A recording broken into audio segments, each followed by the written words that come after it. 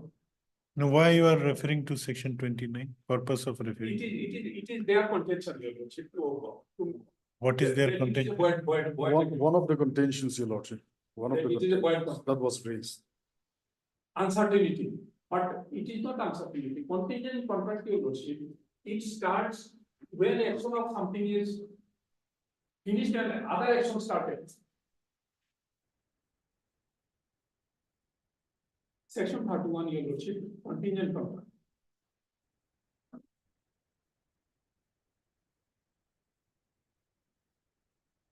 Section 31, then I beg to take your lordship. Yes, section 31. Contingent contracts. Define a contingent is a contract to do or not to do something if some event collateral to such contract does or does not happen. So here your lordship, when they have diverted the land, contingent started, contingent. Then your lordship, section 30.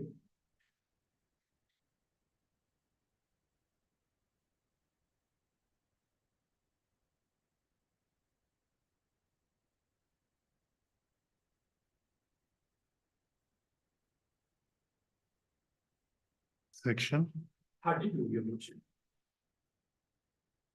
Enforcement contracts contingent on an event happening.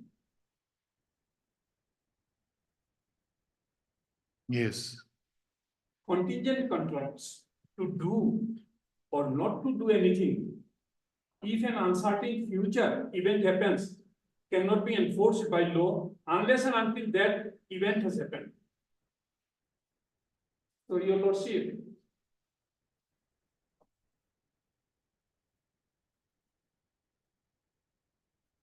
when the land is diverted from the project of sectional of farming, contingent starts. okay. It was on the happening. No, okay, under which law your sale deed is governed now? Suppose TP Act is not applicable. So Indian Contract Act is Which provision? Indian Contract Act is applicable. Okay, if it is applicable, which provision of the Contract Act? Indian Contract Act is containing so many sections. Yes.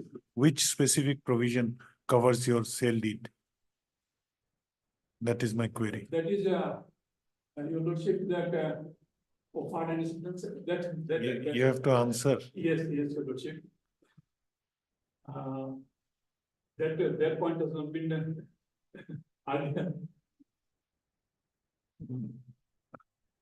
My query to you is, which law governs the sale deed which you are relying on, which your Now- father entered in? There must be some law governing. Yes, it is that as per this village land, so far the village land is concerning Nagaland division, non-cadastral.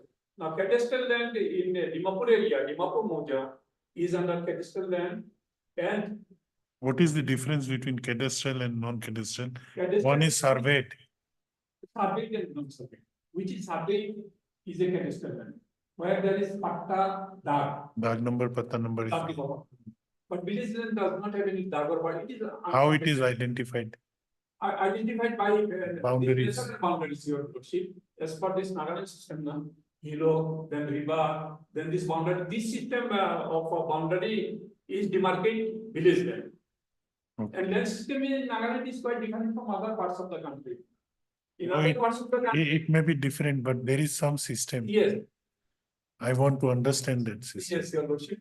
In other area, government is the owner of the land, and by way of lease, this is patta, it is given to the land. Now, the pertinent question is, under which law the sale of land or the sale deed which your father entered into with this industries department is governed? that village, Your plea is that it is not governed under TP Act, no, Transfer of Property Act. There must be some law. that generally your lordship in Nagaland, what happens, this village land, your lordship, that if anyone wants to sell any land, it should be, there are, it different from clan to clan, from area to area. These customary practices. If any village land is being sold, this general practice is that it should be with the consent of the head GB, village council chairman. Without their consent, land cannot be sold to others. Now in Nagaland, your lordship, even government of India also cannot have the land. If the government of India, any institution wants to have the land, But the owner can sell the land to anybody. there are certain restrictions also. Now, government of Nagaland, when they want to have a land, then they shall have to acquire the land. And if the government of India also wants to have a land, then the government of India has to acquire the land through deputy commissioner.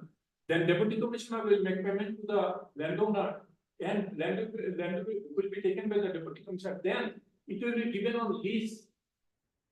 Now, recent. Then how your father sold the land to a government It department is village. Government, Nagaland government, can purchase? but it is village land, your lordship. And in purchase and sales of village land, the village head, that means Gauhati, village council chairman, their consent is required. If they say that no, will not dispose this land, then no one can purchase. Is it your case that in this case consent was not there?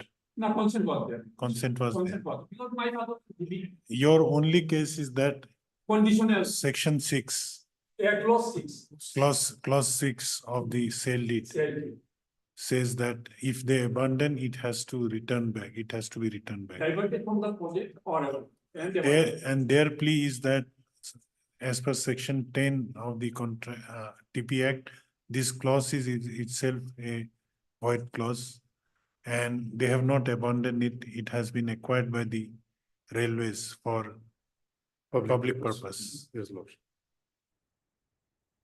So I am not telling that no, whether your lordship, I am before this honorable court, whether I am having the right to get back the land or not, by filing this suit in the court building. Original civil judge seniority. No, that will be decided by in the suit. Yes. Suppose it is not maintainable because of this Land Requisition and Acquisition Act. Yes. They can take this plea before the trial court. No, the main issue before this honorable court is now. Whether to, Yes, whether. it regarding comes in injunction, terms of, only Yes. limited prayer, Injunction. injunction is to be in terms of the money, whether it whether is to be released or not. Lordship, because in the first place, now my lord will kindly appreciate this. The land is in the possession of the department. It is not in their possession, lordship. So lordship, until and unless they can prove that ownership, okay. how will they suffer irreparable loss? Let lordship? him complete. Yes, lordship. Basically, it doesn't. Then your lordship, if your lordship kindly peruse this order of the civil judge seniority division, Yes. then your lordship will appreciate that nowhere this illegality or infirmity or impropriety has been indulged by the Where is the order? order is page 200. Your lordship. Lordship, it's 203. No. Well, you must, your pagination may be wrong because this is the copy that you gave me, sir. No, there are two sets. No? One to. Whether in my lordship's copy, it's 203 or 200. 200. 200.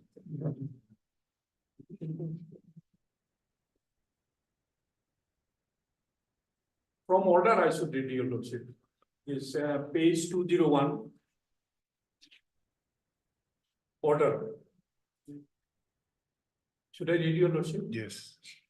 This order proposes to dispose of IA number 3821 arising out of TS number 0321 moved by the plaintiff petitioner through his learned counsel under order 39, rule 1 and 2, read with section 151 of the Civil Procedure Code 1908, praying for injunction, restraining the defendants opposite parties from releasing, disbursing the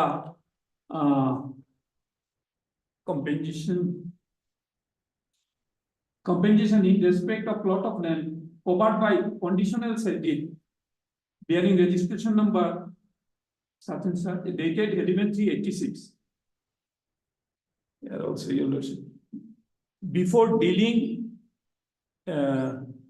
into the Railways have already paid the money to DC. Railways have paid the money. Yes, They have released the money and the The money is land with- has been put to use by the railway. railway, yes, Your Lordship. Yes, Lordship. So they are proceeding with the project. Yes, it's There is no hindrance in the No project. hindrance. No, law-abiding citizen and as a Okay. citizen of welfare state. There is no. You are only after the money. yes.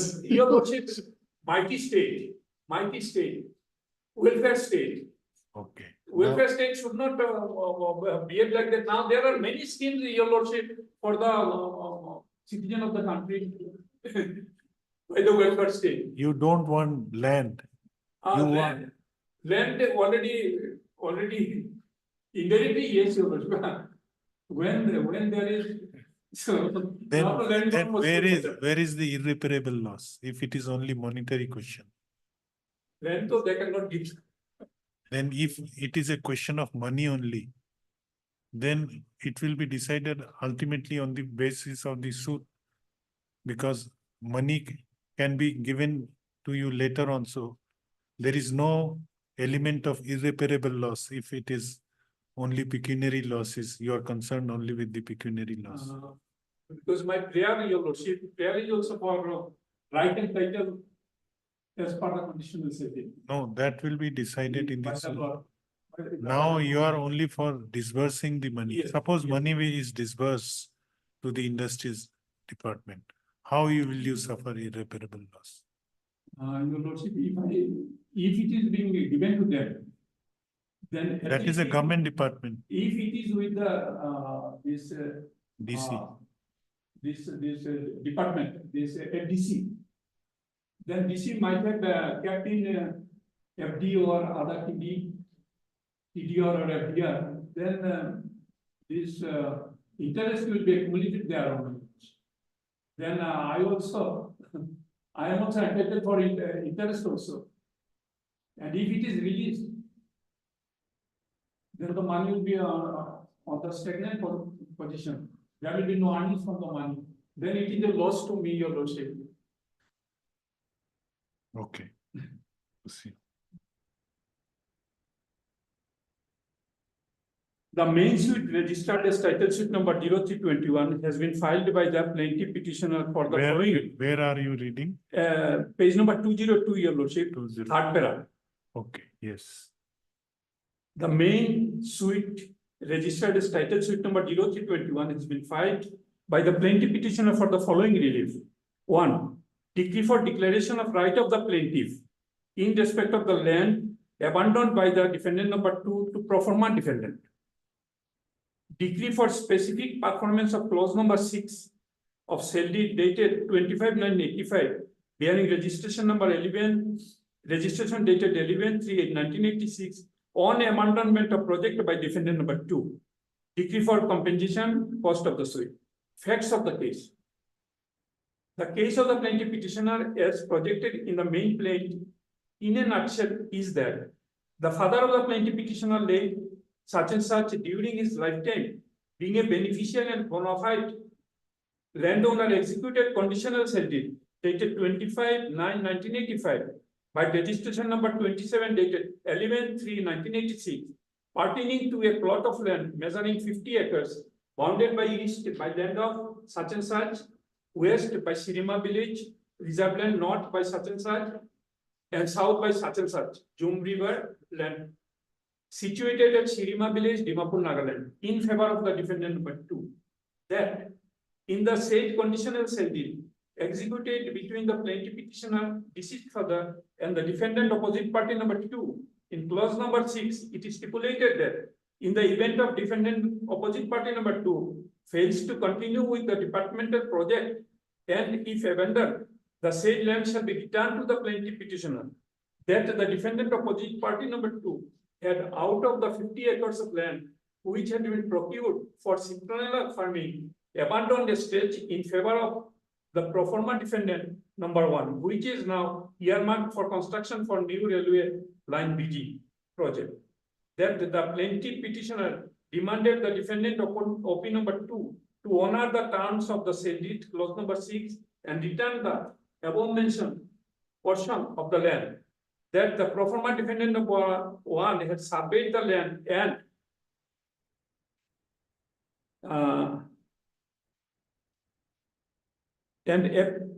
released the compensation for the land earmarked, diverting the project for the defendant OP number 2.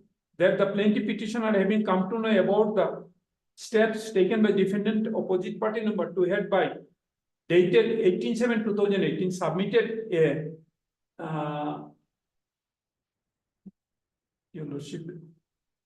representation to the defendant OP number 3, wherein factum of the conditional sale deed has been brought to the knowledge of the defendant opposite party number 3, and said representation, the plaintiff petitioner further requested the defendant opposite party number 3 to release the land compensation in respect of the land earmarked by the pro forma defendant number 1 to the plaintiff petitioner as and when the compensation is released by the pro forma defendant. That having not received any response from the defendant opposite party number 3, reminder had been sent on 25/2/2019. However, defendant opposite party number 3 has till date failed to act upon the representation. Hence, the instant suit playing for relief.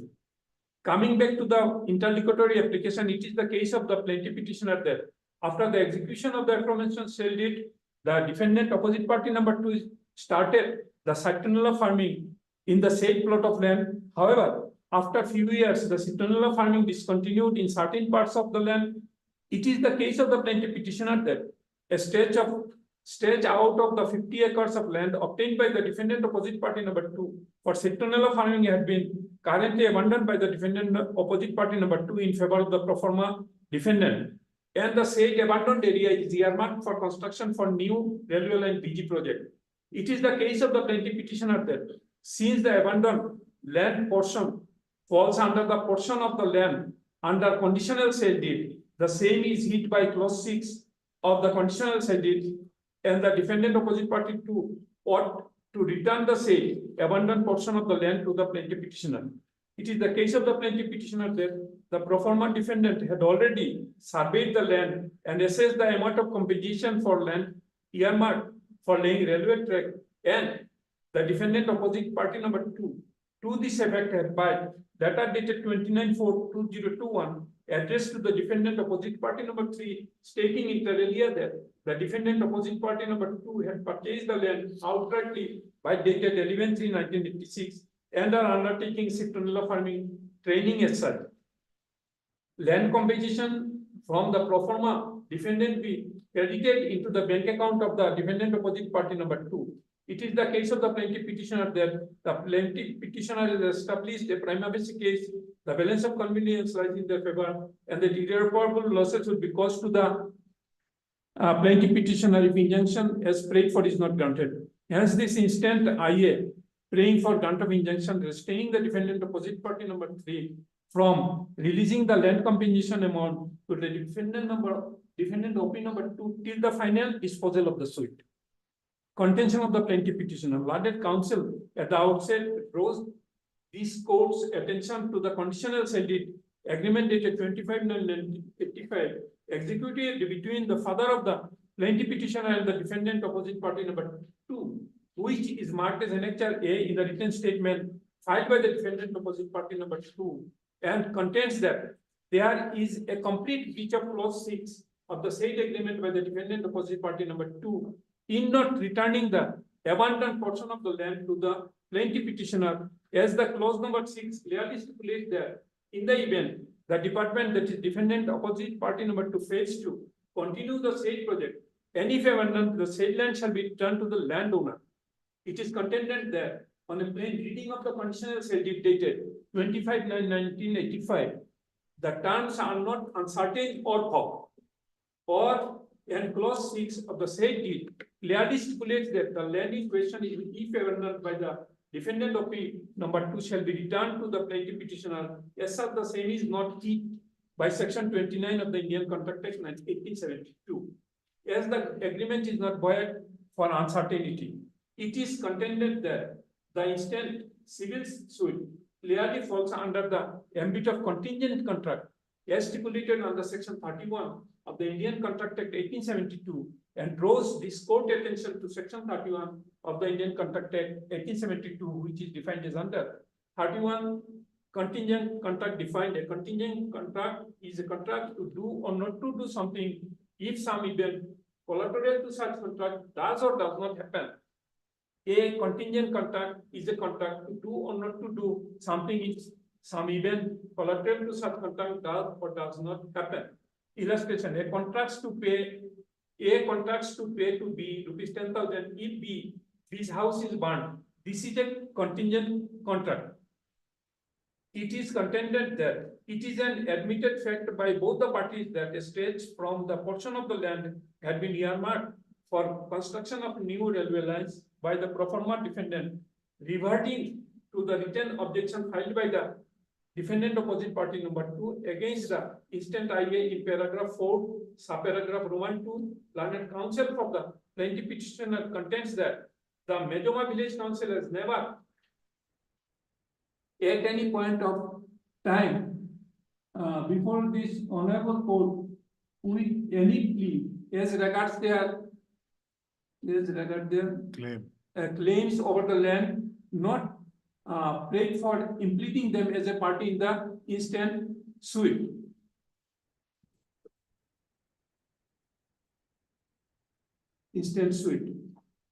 Reverting to the contention raised by the learned counsel for the defendant opposite party number 2, as regards the land in question not been abandoned by the department of the defendant number OP number 2 at any point of time. It is contended by the learned counsel for the plaintiff petitioner that the defendant OP number 2 is well aware, and it is also within the knowledge of the department of the defendant number OP number 2 that compensation had already been transmitted by the pro forma defendant, and that being the case, the question of non-abandonment of portion of the land does not arise, and that had it not been the case, this instance would not have been arisen. It is submitted that mixed question of law and facts are involved in this instance, and the same is to be proved at the time of trial. It is submitted by the learned counsel for the plaintiff petitioner that since the portion of the land abandoned is for developmental purpose, it is prayed that the land be either returned or compensation be released to the plaintiff petitioner. It is submitted that there is complete breach of conditional sale deed by the defendant OP number 2 for non-compliance of clause number 6 of the said conditional sale deed, and that the plaintiff petitioner has established a prima facie case. The 3 golden principles as laid down for granting injunction has been duly fulfilled, and the plaintiff petitioner deserves to have the interlocutory application decided in his favor. It is further submitted by the learned counsel for the plaintiff petitioner that compensation in respect of the land earmarked for railway line construction had already been transmitted to the defendant opposite party number 3, and as such, if the relief as prayed for is not granted, irreparable loss and injury would be caused to the plaintiff petitioner, who is just a layman. In support of his submission, learned counsel relied upon the decision in Panchanan Dara and others versus such and such, reported in LRS and other reported in 2006 5-866-340, page 13, where the noble court held as under 32. Similarly, the applicability of the provisions of section 29 of the Indian Contract Act having not been raised, the same cannot be permitted be raised for the first time before the court.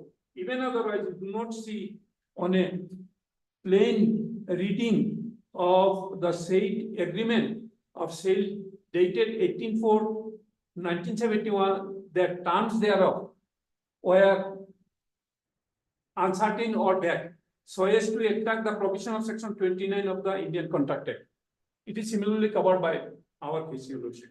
Learned Counsel also relied upon the decision in Oil and Natural Gas Corporation such and such reported in 2003 5 SCC, where the Honorable Court held as under 10.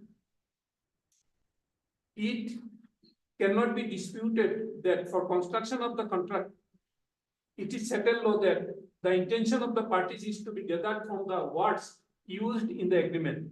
If words are unambiguous and are used for full understanding of their meaning by experts, it would be difficult to gather their intention different from the language used in the agreement. If upon a reading of the document as a whole, it can fairly be deduced from the words actually used therein that the parties had agreed on a particular term. There is nothing in law which prevents them from setting up that term, reference such and such. Further, in constituting a contract, the court must look at the words used in the contract, unless they are such that one may suspect that they do not convey the intention correctly. If the words are clear, there is very little the court can do about it. I have gone through both the case laws relied upon by the learned counsels. In view of the arguments put forth and submissions made, it is prayed that the instant interlocutory application be allowed to meet the ends of justice. Case of the defendant opposite parties. The case of the defendant opposite party number 2, on the other hand, is that since the purchase of plot in land in question by the defendant opinion number 2 by SELDIT agreement dated 25/9/1985, the land has been under the possession of the defendant opinion number 2, and that the condition under clause 6 of the said SELDIT agreement in no way empowers the plaintiff petitioner to outrageously claim over the said plot of land which has been outrightly purchased by the defendant opinion number 2. That the claim of the defendant opinion number 2 is without any legal basis. It is the case of the defendant opinion number 2 that the defendant opinion number 2 has been in continuous peaceful possession over the land. That the defendant opinion number 2 at no point of time abandoned the project, and the land in question has never been returned to the landowner and has been under occupation of the defendant opinion number 2 department till date. That the Satnala cultivation in a 3 years time. Cycle. Whatever it is, this I created in just belongs.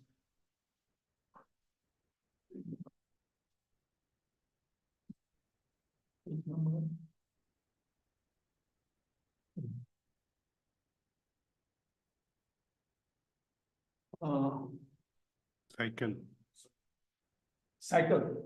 Cycle and the department 207 page you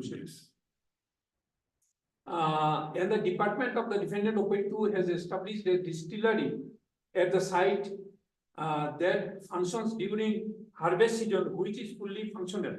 That the department of the defendant OP number 2 has 17 regular employees and laborers under the supervision of one project officer. It is the case of the defendant opposite party number 2 that the clause 6 of the SELDIT agreement dated 25/9/1985 has not been violated in any manner, and that no right of the plaintiff petitioner has been violated by the department of the defendant opposite party number 2. That prima facie the land is in possession of the department of the defendant opinion number 2. The balance of convenience is in favor of the department opposite party number 2, as no terms and conditions of the SELDIT agreement has been violated by the defendant opposite party number 2, and that the defendant opposite party number 2 will suffer irreparable loss and damages if the prayer of the plaintiff petitioner is allowed. Contention of the defendant opposite party number 2.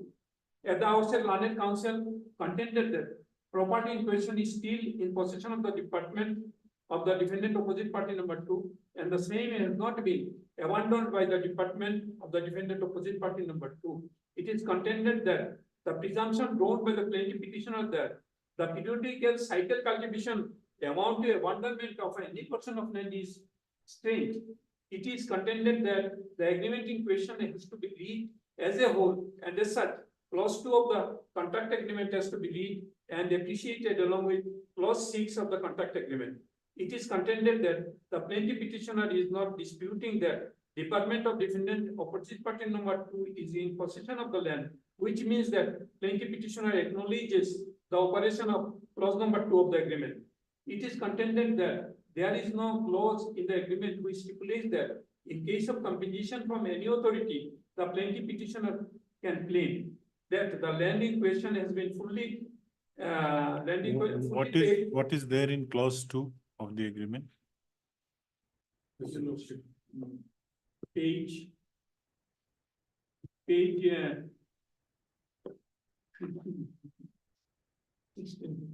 Page 16, your lordship. What is there in the? What clause My, says? I have authorized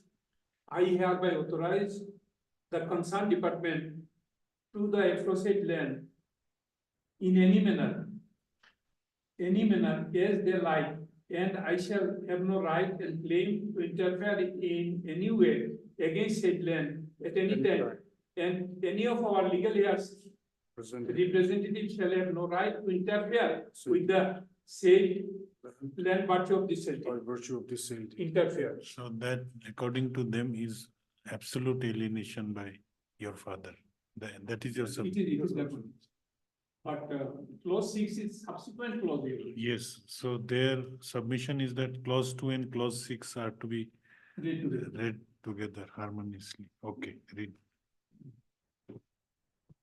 Whether clause 6 is reasonably low. Now, your lordship, contingent contract, your lordship, it is not voidable contract, is that if this happens, then it is not a voidable. No, this has to be decided by By the court will. court that at one point, in one place you are saying that I have absolutely alienated my land. You can, the purchaser can use it in any manner. I will have no right. And then on the other hand, you are saying that if they abandon, they have to return it back. That also without a price. They want to take it back for free, you know. Your lordship. So, no, this question, I am not going into this question. Yes, Lord. And your I am, your lordship will appreciate that. During 1955, we were 11 rustic villages, your lordship. Though by name GB, but rustic villages. And the industrial departments, they are all highly educated persons, your lordship. Director, those who have executed, they are well versed in English language and all this. It cannot be said that without knowing the factor and the written contents of the agreement they have signed, they cannot say that. Why they have come under clause number 6, your lordship? They ought not to have incorporated that clause. If it was a absolute sale, why they are coming, your lordship? They are a highly educated person. They know English well. yes, this, And I am a rustic villager, I do not know English, even though clause number 2, that will come later on. On the lighter note, your lordship, my lord is a learned judge. So can we ask his lordship to conduct an operation on a person who is on the operating table? No, this is another subject matter, your lordship. This is another subject. Now, your lordship, that a landman who had purchased a plot of land, when I purchase a plot of land, there is no bar. I cannot go for operation as an advocate, but I can purchase a plot of land and I can enter into an agreement. Now, your lordship.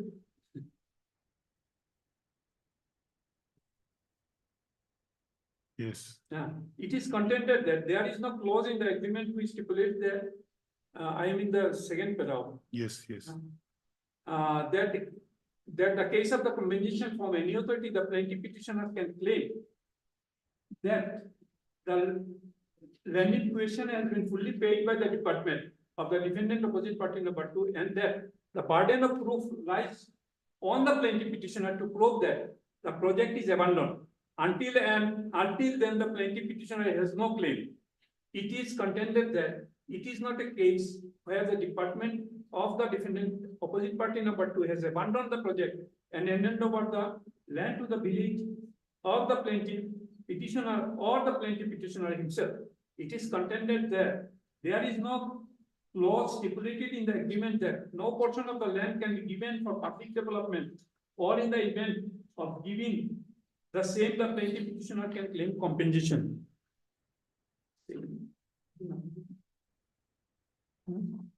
It is submitted by the plaintiff petitioner.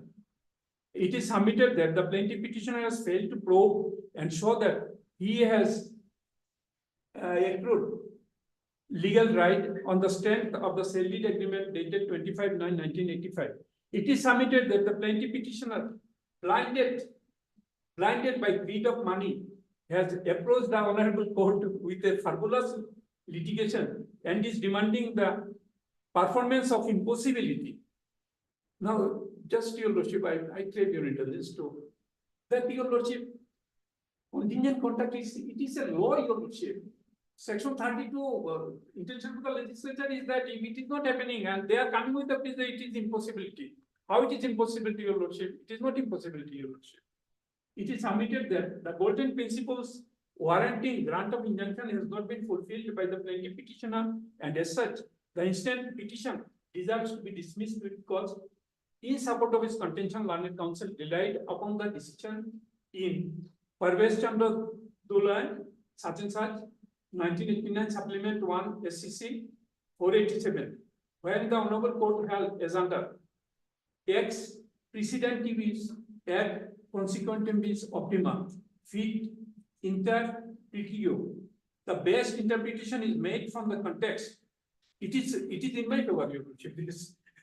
The whole context must be considered to ascertain the intention of the parties.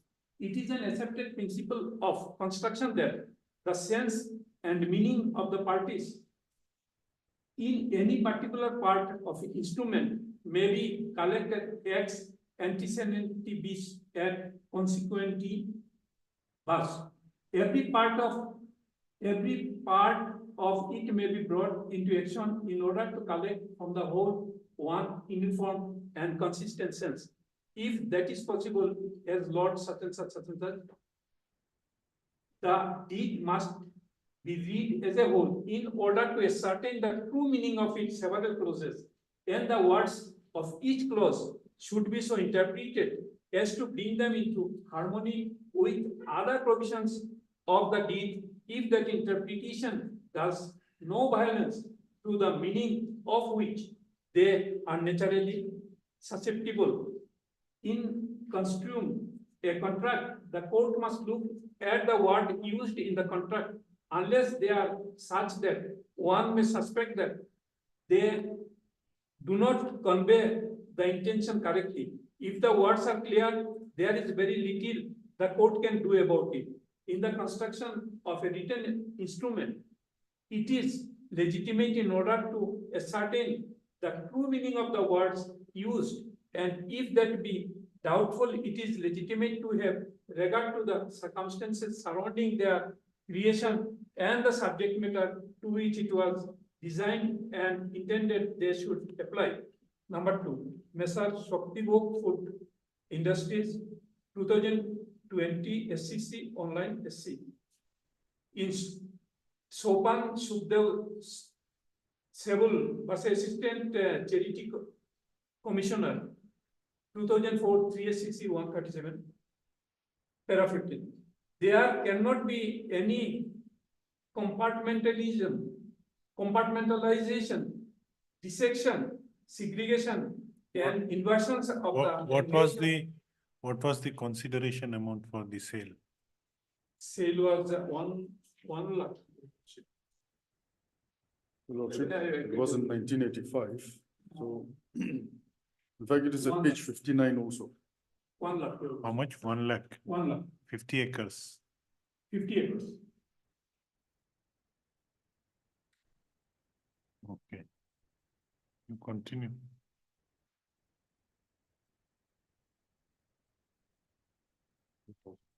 Yes. If such a course is adopted, it would run counter to the cardinal canon of interpretation, according to which a pleading has to be read as a whole to ascertain its true import.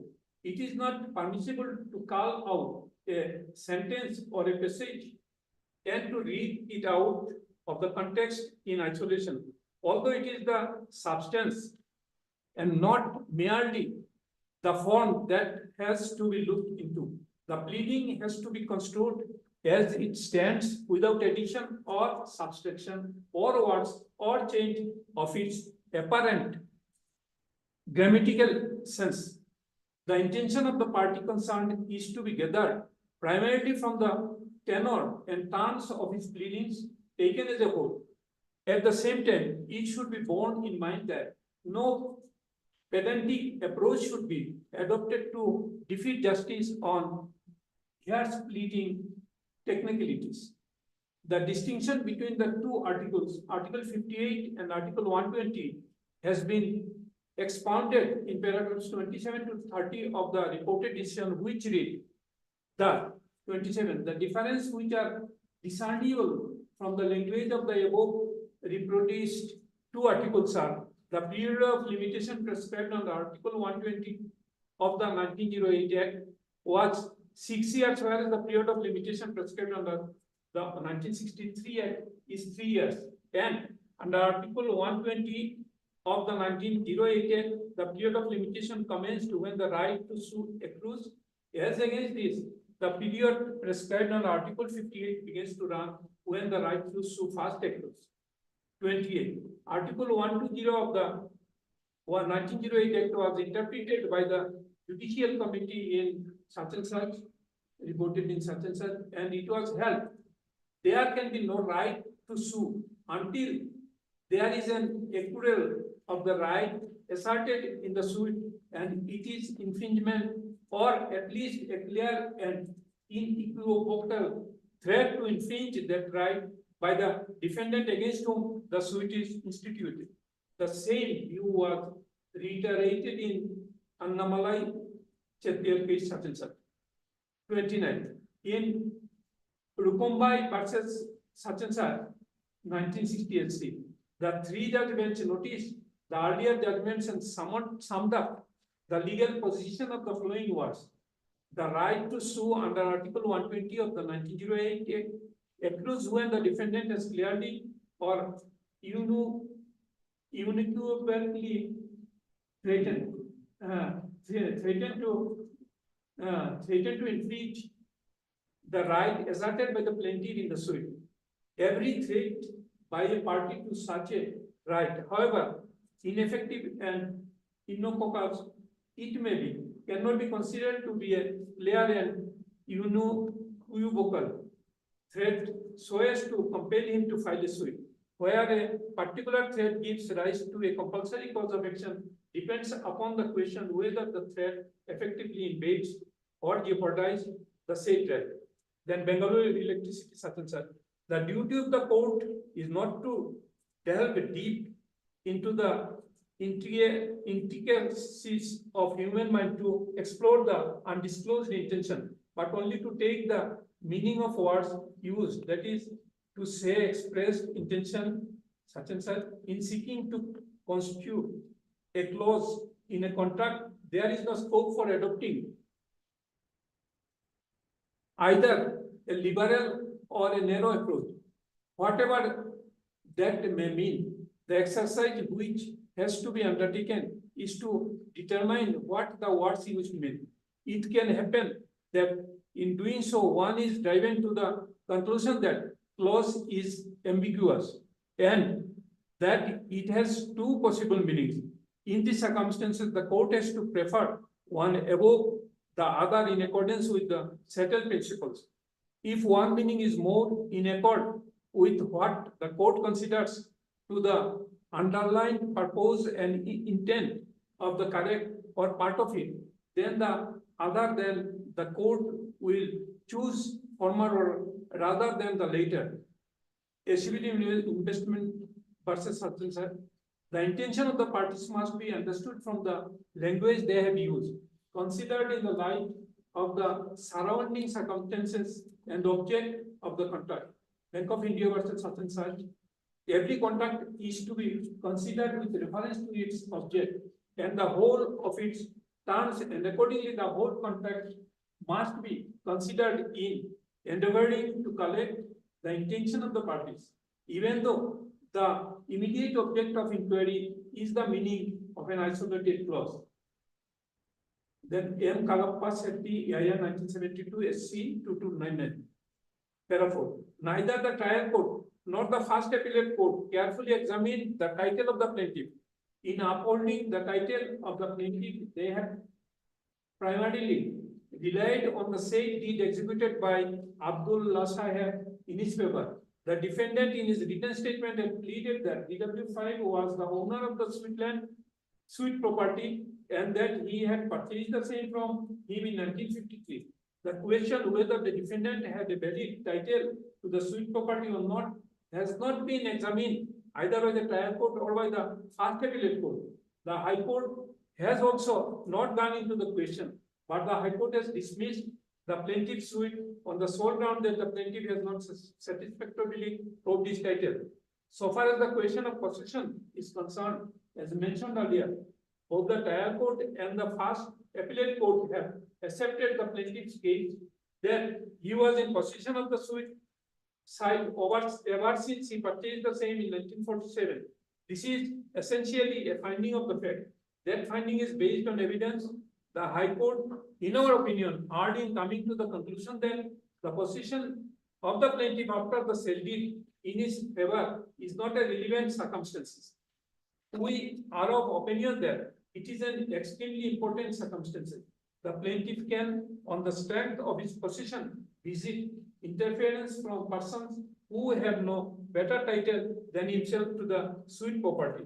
Once it is accepted, as the trial court and the first appellate court have done, that the plaintiff was in possession of the property ever since 1947, then his possession has to be protected as against interference by someone who is not proved to have a better title than himself to the sweet property. On the findings arrived at by the fact findings courts as regards possession, the plaintiff was entitled to the second relief asked for by him even if he had failed to prove his title satisfactorily. Therefore, in our opinion, the High Court was not right in interfering with the judgment of the trial court as affirmed by the first appellate court regarding relief number 2. National Agricultural versus Sachansar 2020 SCC, page 31. This court in Chaityabrata Ghosh versus Sachansar considered the applicability of section 32 and 56 while considering the doctrine of frustration of contract. Impossibility and frustration are used as interchangeable expressions. The principle of frustration is an aspect of the discharge of a contract. In India, the only doctrine the courts have to go by is that of intervening impossibility or illegality as laid down in section 56. And the English decision in this regard may have persuasive value, but are not binding. This court also considered if the contract contained impliedly or expressly a stipulation according to which it would stand discharge on happening of particular circumstances, the dissolution of the agreement would take place under the terms of the contract itself. Such cases would be outside the purview of section 56 of the Contract Act together. They would dealt with under section 32 of the Contract Act, which deals with contingent contracts. This court held the first paragraphs of this section lays down the law in the same way as in England. It speaks something which is impossible inherently or by its very nature, and no one can obviously be directed to perform such an act. The second paragraph enunciates that the law relating to the discharge of contract by reasons of supervening impossibility or illegality of the act agreed to be done. The wording of this paragraph is quite general, and though the illustration attached to it are not at all happy, they cannot derogate from the general words used in the enactment. This much is clear that the word impossible has not been used there in sense of physical or literal impossibility. The purpose of an act may not be literally impossible, but it may be impracticable and useless from the point of view of the object and purpose. which the parties had in view, and if an untoward event or change of circumstances totally upset the very foundation upon which the parties rested their bargain, it can very well be said that the promisor finds it impossible to do the act which is promised to do. I have gone through all the decisions relied upon by the Landed Council. In view of the amendments and submissions made above, it is prayed that the instant interlocutory application be dismissed, being devoid of merit. As regards defendant opposite party number 1 and 3, no written objection against the IA had been filed. However, it is submitted by the landed government leader that it would adopt the contention raised and the amendments made by the landed council for the defendant opinion number 2. As regards the continuous possession of the land by the department of the defendant opposite number 2, and the same has not been abandoned at any point of time by the defendant opposite party number 2. It is further submitted that no prima facie case has been established by the plaintiff petitioner warranting granting of injunction in favor of the plaintiff petitioner. As regards the pro forma defendant, no written objection against the IA had been filed by the landed council against the IA, and it is submitted that landed councils that no instruction has been received from his client. As such, he has no further submission to be made in respect of the instant IA. Reasons and decision thereof. Revisiting the provision of law order 39, rule 1 and 2, and section 151 of the Code of Civil Procedure Code 1908 are reproduced for better understanding. Rule 1, cases in which temporary injunction may be granted, where in any suit it is proved by affidavit or otherwise that any property in dispute in a suit is in danger of being wasted, damaged, or alienated by any party to the suit or wrongfully sold in execution of a decree, or that the defendant threatens or intends to remove or dispose of his property with a view to defrauding his creditors, that the defendant threatens to dispossess the plaintiff or otherwise cause injury to the plaintiff in relation to any property in dispute in suit, the court may by order grant a temporary injunction to restrain such act or make such other order for the purpose of staying and proceeding and preventing the wasting, damaging, alienation, sale, removal, or disposition of the property or disposition of the plaintiff or otherwise causing injury to the plaintiff in relation to any property in dispute in the suit, as the court thinks fit, until the disposal of the suit or until further orders. Rule 2, injunction restraining repetition or continuance of breach. In any suit for restraining the defendant from committing a breach, contract, or other injury of any kind, whether compensation is claimed in the suit or not, the plaintiff may at any point of time after the commencement of the suit and either before or after judgment apply to the court for a temporary injunction to restrain the defendant from committing the breach of contract or injury complained of, or any breach of contract or injury of a like kind arising out of the same contract or relating to the same property or right. The court may by order grant such injunction on such terms as to the duration of the injunction, keeping on account, giving security or otherwise as the court thinks fit. In Dalpat Kumar case, Honorable Supreme Court of India held that injunction is a judicial process by which a party is required to do or to refrain from doing any particular act. It is in the nature of preventive relief to a litigant to prevent future possible injury. In other words, the court in exercise of the power of granting an interim injunction is to preserve the subject matter of the suit in the status quo for the time being. It is settled law that the grant of injunction is a discretionary relief.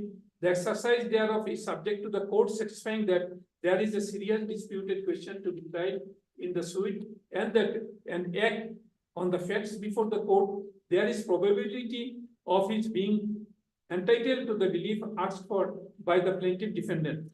To the court's interference is necessary to protect the party from the species of injury.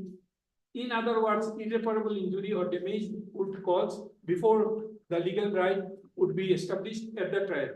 And 3, that the comparative hardship or mischief or convenience which is likely to occur from withholding the injunction will be greater than the would be likely to arise from granting it. Therefore, the burden on the plaintiff by evidence eluent by affidavit or otherwise that there is a prima facie case in his favor which needs adjudication at the trial. The existence of the prima facie right and infraction of the enjoyment of his property or the right is a condition for the grant of temporary injunction. Prima facie case is not to be confused with prima facie title, which has to be established on evidence at the trial. Only prima facie case is a substantial question raised bona fide, which needs investigation and a decision on merit. Satisfaction that there is a prima facie case by itself is not sufficient to grant injunction. The court further has to satisfy that non-interference by court would result in irreparable injury to the party seeking relief and that there is no other remedy available to the party except one to grant injunction and he needs protection from the consequences of the apprehended injury or dispossession. Irreparable injury, however, does not mean that there must be no physical possibility of repairing the injury, but means only that the injury must be material one, namely one that cannot be adequately compensated by way of damages. The third condition also is that the balance of convenience must be in favor of granting injunction. The court, while granting or refusing to grant injunction, should exercise sound judicial discretion to find the amount of substantial mischief or injury which is likely to be caused to the parties. If the injunction is refused and compare it with that it is likely to be caused to the other side if the injunction is granted. If on weighing compensation possibilities or probabilities of likelihood of injury and if the court considers that pending the suit, the subject matter should be maintained in status quo and injunction will be issued. Thus, the court has to exercise its sound judicial discretion in granting or refusing the relief of adding time injunction pending the suit. Keeping in mind the three principles elucidated above, let us now examine whether the plaintiff petitioner will succeed in showing that the three principles lies in his favor. Whether or not, point for determination, whether or not prima facie case has been made out by the plaintiff petitioner in their favor, whether or not balance of convenience favors the case of the plaintiff petitioner, whether or not plaintiff petitioners are going to suffer irreparable injury. Point for determination number one, whether or not prima facie case has been made out by the plaintiff petitioner in their favor. Before delving into the first point for determination, it is imperative that meaning of prima facie as observed by the apex court be understood. The Honorable Supreme Court in certain circuit. Mr. Paul, it is unlikely that you would complete reading it even tomorrow. Because your lordship, Because it is a long order. learned court. Unless you come to relevant points. Yes, your lordship, learned court is below has taken a long hearing on that before granting the interim injunction. Now, then your lordship, friends for determination, then How court has come to conclusion that prima facie case was there? so she has, the honorable court has elaborately discussed your lordship. Now.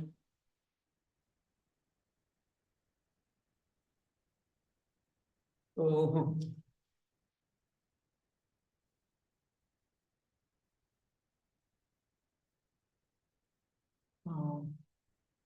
The sole basis is clause Right. 6, Your Lordship. 217, page number 217, read from B.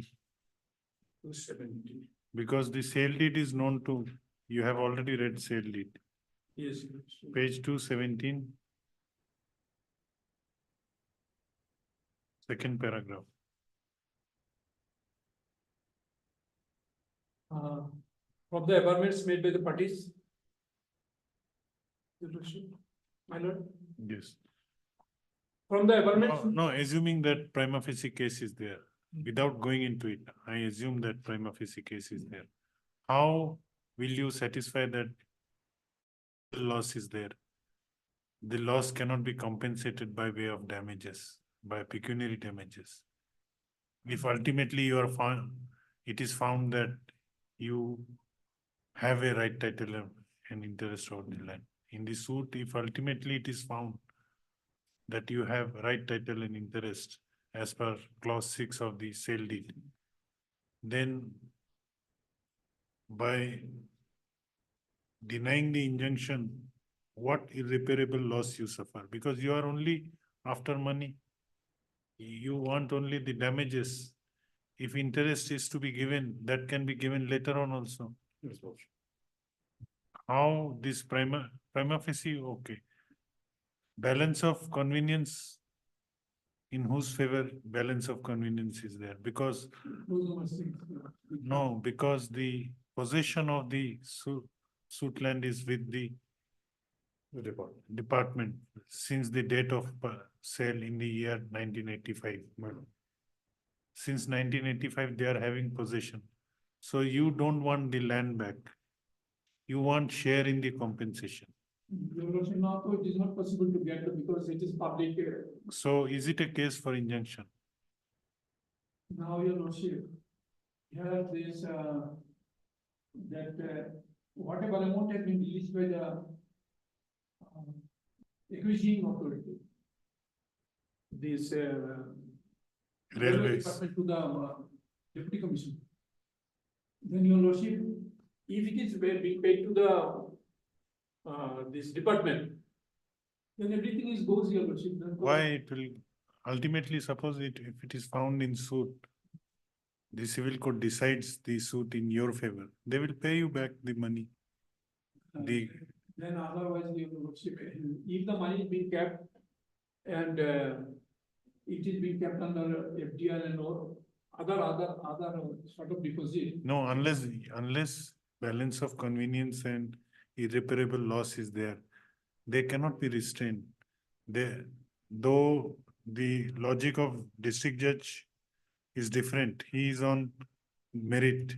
Section 10 of the TP Act is applicable, therefore, even if we do not go into merit of the case, if we go by only on the basis of principles governing grant of injunction. So unless you are able to prove the three components, injunction order is liable to be vacated. Or you have to show that you have the three components of this principles of granting injunction is there. Only you have to address me on those three. Now, Your Lordship, this the sale was a conditional sale. Okay. My case is covered under contingent contract, section 31, 32 of the Indian Contract Act. Okay, assuming that it is a conditional sale and you have a point to agitate before this trial court. So you have a prima facie case that there is, that will be adjudicated in the suit. Yes.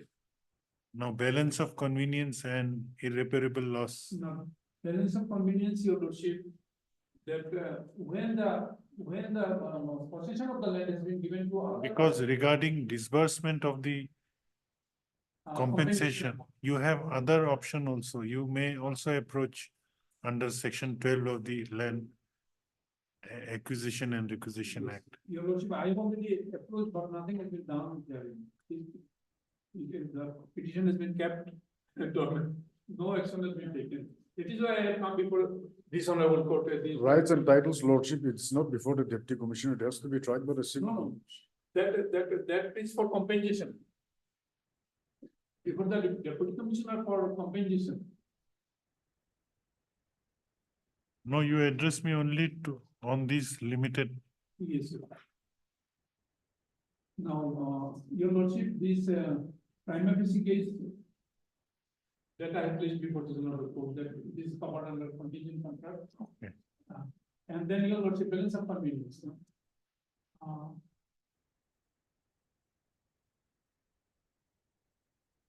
What the civil judge held, how he came to conclusion that balance of convenience. It is long order, your lordship. Instead of reading the entire order,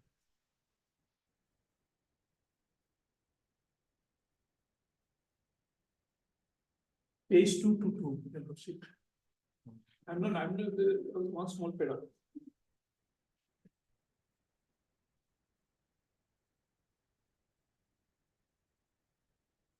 We have different page numbers, so I have to always look at it. 226. Mine will be 2 to 5. It was a very small, these points, determination of balance of convenience, your lordship. yes, that is, Page 221, a very small, only 2-3 paras. yes, read it. In case of Odisha State Commercial Transport versus Satilsar. No, you don't read the citations, read the reasoning on this. She has done, the London Court below has done her conception from there, your lordship. Okay. Now, So the, then page 222. Yes, read. From the pleadings as projected in the plaint, submissions made by the parties and perusal of the material evidence enclosed along with the plaint, it is apparent that the new BG railway project covers 20 acres of land out of the 50 acres of land procured for cultivation for citronella by the department of the defendant opposite party number 2. It is also seen that compensation to this effect had also been released to the defendant opposite party number 3 by the pro forma defendant.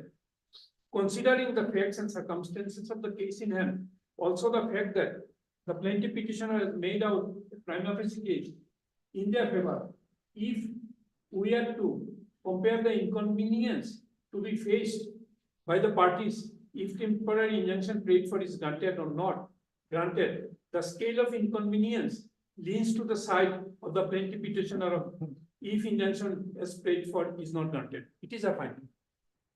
She has not stated how. She has just, is he or she, the court has not stated the grounds on which the finding is made.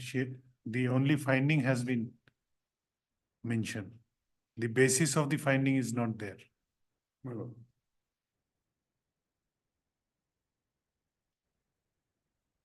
It was a long order, your lordship. No, we are not concerned with the long orders. We are concerned with the reasoning only. Mr. Sheki, My lord. we will continue tomorrow. Or if not, lordship, I will only place the authorities, your lordship. Because their only contention is section 6. If section 6 survives, Clause six. then the clause 6. If clause 6 survives, then the case survives. No, we will not decide absolutely main suit here. On clause 6, if High Court decides what will be remaining for the trial court. We will I be, can understand where your lordship is going. but- we will be only concerned in a appeal against injunction regarding the My lord, 3 principles. lordship. If they are able to satisfy those 3 principles, they will get injunction, otherwise not. My lord, We will continue tomorrow. lordship. Today we don't have any time left. Tomorrow My is submission decision is bench. already completed, your lordship. If it is complete, I can, Because your lordship, for the. because you are, For the 5th day, your lordship, and I am also coming from Bihapur and okay, your balance of convenience, you have pointed out. Irreparable loss, any, irreparable loss is only that pecuniary loss, your lordship. that is no irreparable loss. There are judgments. That I have irreparably with that I lost my only on pecuniary. No, then what is your submission? Then, my lord, basically, if my lord is only confined to the 3 golden principles. Yes. Prima facie, lordship, how can prima facie be in the favor of the plaintiff when it is in my possession, lordship? I am the occupant, I am occupying, lordship. No, prima facie, they have a case. For section, because of clause 6. Lost it, lost it, the main. No, the contention raised by them Yes, your that lordship. it is a contingent contract. My lord. It needs to be decided in the suit, whether their Lordship. contention have some basis or not. Ultimately, suit will decide, My lord. but prima facie, it appears that they may have a case, Because of that clause, the clause 6. clause 6. But Your lordship. the other two conditions, that is irreparable loss and balance of convenience. Yes, lordship. What is the submission? What is your No, submission? basically, your lordship, when it comes to balance of convenience, as my lord has rightly observed, now, as my lord has rightly mentioned, the learned court below, that is the civil judge senior division, has not given a reasoning, just giving her finding without any reasoning, your lordship. Now, when it comes to the question of irreparable damage, your lordship, my lord, at the end of the day, their only concern is money. That is why, lordship, at the end of the day, if they succeed, it is not a private party where somebody, once they get the money, they won't be, in the future, there is an impossibility of being able to repay back. Assuming that they succeed, this is a government institution, your lordship. It can always be paid, not just the exact amount, but in interest also, with interest also, your lordship. So they suffer Will no you be there irreparable tomorrow? damage. My lord, herein, if the money is released to them, temporary. No. detention means it goes. No, will you be there tomorrow? Or whether tomorrow can you address the court on BC? It will do. I'll address. So you just answer this query, where the damage which the petitioner may suffer may be compensated in terms of money, whether any irreparable loss would be caused to him. You answer this query tomorrow. Oh, okay. After tomorrow. On after DBB means on Thursday. Oh, okay, on Thursday.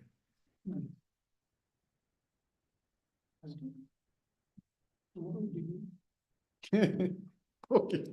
Or otherwise, if you don't want to address the court, I'll reserve this. If my learned senior I'm just colleague giving is you an okay. option. My lord has allowed me things in my condition to, I'll take that privilege. You may address the court through video conferencing. I'll be here, Thursday, option Thursday. to you, sir. Because he is yet to answer. These 2 points.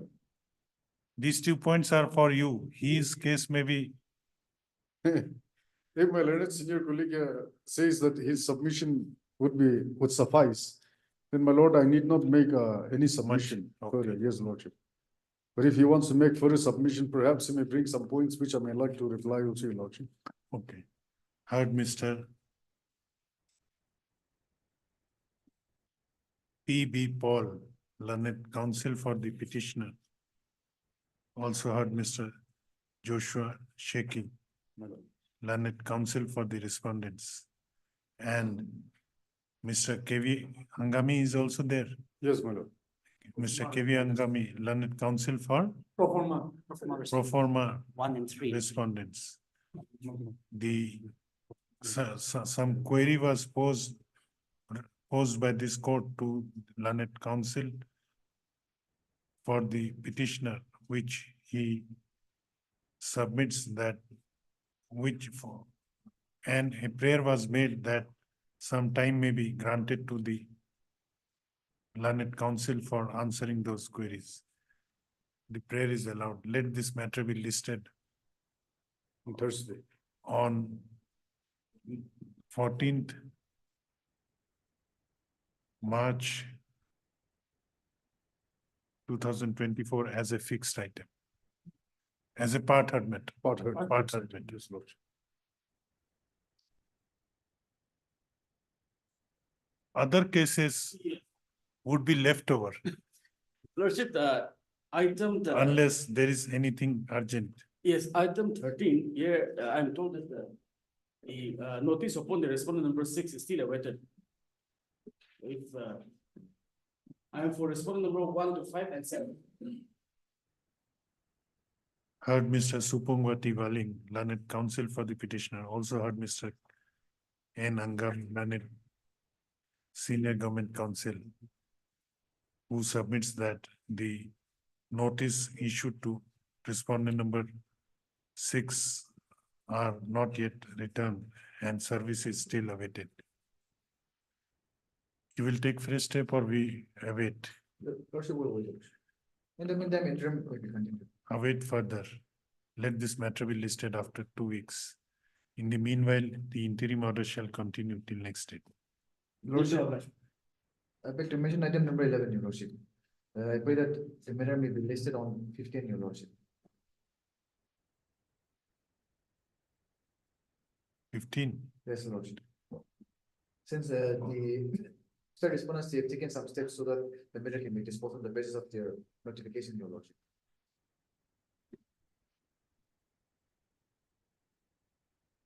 15, we may not be able to sit very long. Let it be on 19th.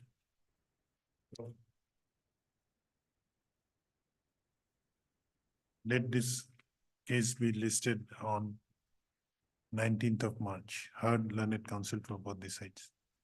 Lordship, another item, Your Lordship, I'm mentioning for hearing item 29. I pray that the matter may be listed on 18/3. Hearing item 29. On request of learned counsel for the petitioner, Mr. Supongwati Waling, let this matter be listed on 18/3. Learned, no, also heard learned Mr. KV Angam. I'm not there in that case. You are not there. I've taken a consent motion. On 18/3. Please, Your Lordship, there is item number 17, Your Lordship, there was the interim. Item number 17 has, Only 17, interim was there.